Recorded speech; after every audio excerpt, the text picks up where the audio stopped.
Bonsoir, bienvenue sur 8 Mont-Blanc. Il est 18h, vous le savez, c'est l'heure de votre journal préparé par la rédaction. Nous sommes le mercredi 18 juin 2025.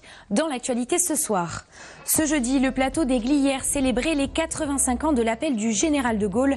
Un moment hautement symbolique qui perpétue le devoir de mémoire auprès de la jeunesse. Clarisse Menant nous fera revivre cette commémoration. Et puis direction les 4000 mètres d'altitude à l'occasion des 70 ans de l'Aiguille du Midi. Cette remontée mécanique était une véritable prouesse technique pour l'Europe. L'occasion de revenir sur son histoire. Mais on débute cette édition avec l'annonce du président Emmanuel Macron ce mardi sur les réseaux sociaux. C'est désormais officiel, le prochain sommet mondial du G7 se déroulera à Évian-les-Bains en juin 2026. Le choix de cette ville n'est d'ailleurs pas un hasard puisque la commune a déjà accueilli un tel sommet il y a 23 ans, mais à l'époque au format G8.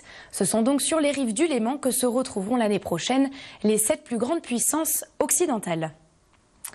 Je vous en parlais en début d'édition. Ce jeudi marque les 85 ans de l'appel du général de Gaulle.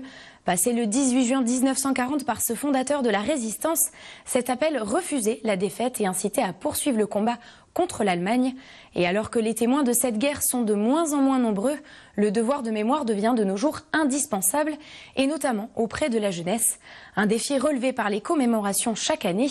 Clarisse Menant s'est rendue au plateau des Glières pour assister à l'une d'entre elles. Reportage. Le 18 juin 1940, le général de Gaulle lançait un appel depuis Londres. 85 ans plus tard, élus, citoyens, militaires et porte-drapeaux se sont réunis au plateau des Glières. À 1440 mètres d'altitude, l'importance de cette commémoration a résonné pour toutes les générations. Je pense que c'est important de rappeler à tout le monde ce qui s'est passé. Parce que moi, j'ai incorporé des porte-drapeaux qui ont 80 ans, voire plus maintenant. Je fais un peu la transition entre ces anciens et toute cette jeunesse qu'on est en train de préparer pour le devoir de souvenir. Pour se souvenir, il faut transmettre l'histoire. Avec tout ce qui se passe, d'avoir un socle du passé, c'est important. De savoir qu'il y a quelque chose qui a existé avant, des gens qui se sont battus pour avoir une liberté, contraints, forcés. Mais ils se sont battus, ils ont réagi, comme il y a un mot qui a été dit, ils ont dit non à être asservis ou oppressés par les Allemands à l'époque. De nombreux jeunes étaient présents à cette cérémonie. Alléguant la défaite de nos armées, s'est mise en rapport avec l'ennemi pour cesser le combat. Parmi eux, 91 du service national universel, preuve d'un engagement citoyen envers le devoir de mémoire. Il y a un lien extrêmement important avec les valeurs du SNU, puisque évidemment l'aspect commémoration, l'aspect mémoriel est très important dans ce séjour.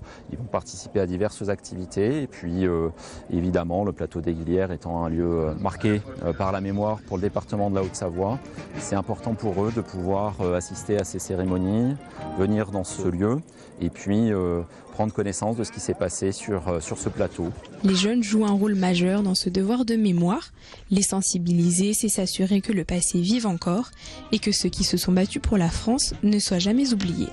Les cérémonies comme celle du 18 juin s'en portent garantes. Dans l'actualité également, c'est une page qui va se tourner pour MEO, mon école extraordinaire. Cette structure fondée en 2015 accueille et encadre depuis la rentrée 2016 des enfants atteints du spectre autistique et du neurodéveloppement. En 2019, une section collège avait même été créée.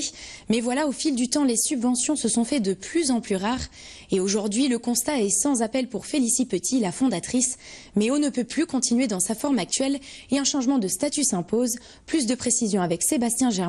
Il s'est rendu sur place ce mardi à l'occasion de la fête de l'école. Reportage. Ce mardi, c'était jour de fête à MEO, mon école extraordinaire.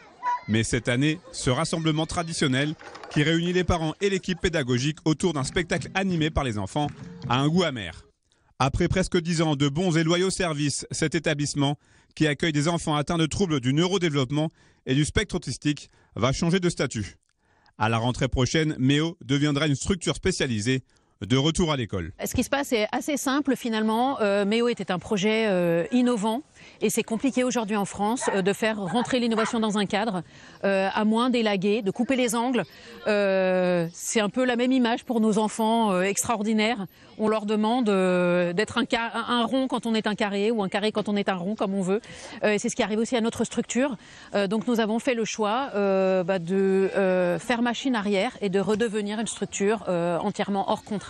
Très concrètement, la partie école élémentaire qui concernait les plus petits va disparaître et les jeunes accueillis au sein de la section collège auront dorénavant entre 10 et 20 ans. Dès la prochaine rentrée, 3 parcours leur seront proposés selon leur âge et un 4e sera mis en place en 2026. Malgré tout, ces bouleversements n'atteignent en rien l'envie de Félicie Petit et son équipe. C'est pas du tout un échec, c'est une opportunité de rebondir et c'est grâce à ça aussi que Méo existe déjà en première intention. Méo n'est pas mort, Méo revit. Ce qui me pousse, c'est déjà la maman que je suis et qui accompagne 4 enfants dont 2 en situation d'autisme.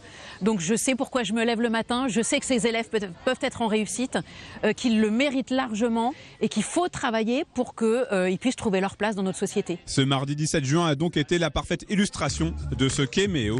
Pendant 45 minutes, les enfants extraordinaires ont offert à leur famille une représentation très touchante, emplie d'émotions. Cela se voit et cela se sent, Méo, ils l'ont dans la peau. Je trouve que je vais quitter ce collège, ça va vraiment faire vraiment bizarre. Ça a été bien, on avait fait plein de sorties et voilà. C'est varié. Avant, j'avais pas envie d'aller à l'école et maintenant, j'ai repris le goût d'aller à l'école. J'ai repris le goût grâce à Méo d'aller à l'école. Moi, mon fils, il y est que depuis cette année au collège, mais elle a apporté beaucoup de mieux-être. Et je trouve que c'est une école qui est fantastique pour tous ces petits enfants qui ont besoin d'un accompagnement différent et que c'est très dommage que l'école primaire ferme. Si certains enfants resteront à Méo malgré les changements, d'autres intégreront une ULIS, une unité localisée pour l'inclusion scolaire. Et si une unité d'enseignement autisme devrait ouvrir prochainement sur le bassin annécien, 3 élèves de cette année se retrouvent sur le carreau, pour le moment pour la rentrée prochaine. Pour rappel, la section collège de Méo ne bénéficie d'aucune subvention à ce jour. Je dors plus la nuit. C'est un site incontournable du patrimoine touristique et montagnard français. Il y a quelques jours, l'Aiguille du Midi fêtait ses 70 ans. Le 24 juin 1955, le téléphérique montait en effet ses premiers voyageurs à 3800 mètres d'altitude. Une véritable prouesse technique pour l'époque. L'anniversaire a donc été l'occasion de rendre hommage aux pionniers ayant imaginé un tel projet, mais aussi de se projeter dans les prochaines décennies. Reportage signé Emmanuel Jode. Comptabilisant plus de 620 000 visiteurs chaque année, le sommet de l'Aiguille du Midi est sans conteste le site touristique le plus visité de toute la région Auvergne-Rhône-Alpes. Un espace aujourd'hui incontournable, mais qui a demandé à l'origine autant d'imagination que de savoir-faire. Il a été imaginé, bien entendu, pour accueillir un maximum de public, mais en 1955, on n'a pas la même vision qu'on a en 2025. C'est-à-dire qu'il n'y a pas autant de terrasses en 1955. Cette terrasse, elle existe. Elle est beaucoup plus petite. On peut même toucher la pointe de l'Aiguille du Midi. Mais on voit grand et on a envie que le monde entier aime l'Aiguille du Midi. Depuis complété par de nombreux ouvrages à l'image du tube ou du pas dans le vide, le site a donc beaucoup évolué ces dernières décennies. Des changements qui n'ont pas occulté le souvenir des précurseurs qui font aujourd'hui l'objet d'une nouvelle scénographie sur les parois de granit emblématiques de la structure. L'occasion de rendre un hommage à tous ces centaines de travailleurs venus France, Val d'Aos, Suisse, Italie, voilà, qui ont travaillé dans des conditions extrêmement rustiques. Ils tenaient avec 2 litres de vin rouge par jour quand même, ça laisse imaginer la rusticité du milieu. Malheureusement 10 ont perdu la vie, il faut aussi le rappeler, ça, c'est un peu un devoir de mémoire. Et puis l'occasion de revenir aussi sur ce que nous, humblement, on a fait depuis 2010 pour essayer de faire perdurer cette expérience. Avec un record de fréquentation établi en 2024 avec 988 000 visiteurs en une année, celui qui fut brièvement le plus haut téléphérique du monde entre 1955 et 1960 est aujourd'hui devenu indissociable du visage du massif des Alpes. Une vraie carte postale de la vallée, tant pour les visiteurs que pour les locaux. C'est toute cette histoire qui mélange des gens connus, des gens qui le sont moins, des modestes et des moins modestes. C'est tous ces gens-là qu'il faut citer. Et oui, pour nous, c'est un élément de patrimoine véritablement ça fait partie de notre identité, cette Aiguille du Midi. Je pense que si vous citez, si les Chamoniards vous citent spontanément leur site favori ou leur tour Eiffel à eux, ça sera l'Aiguille du Midi. Aujourd'hui plus que jamais étroitement surveillée pour garantir sa longévité, l'Aiguille du Midi est promis à un bel avenir. Car si les futurs projets concernant ce site sont restés secrets, l'imagination générée par ce lieu continue à faire rêver ses gestionnaires, concrétisant ainsi sa vocation initiale qui a toujours été de faire découvrir le monde de la haute montagne à des personnes néophytes. C'est la fin de cette édition. Tout de suite, Thierry Paul me prend le relais à l'antenne pour vous donner les nouvelles du temps. Quant à l'information, elle revient demain à 18h avec un journal tout en images. Très belle soirée sur 8 Mont Blanc.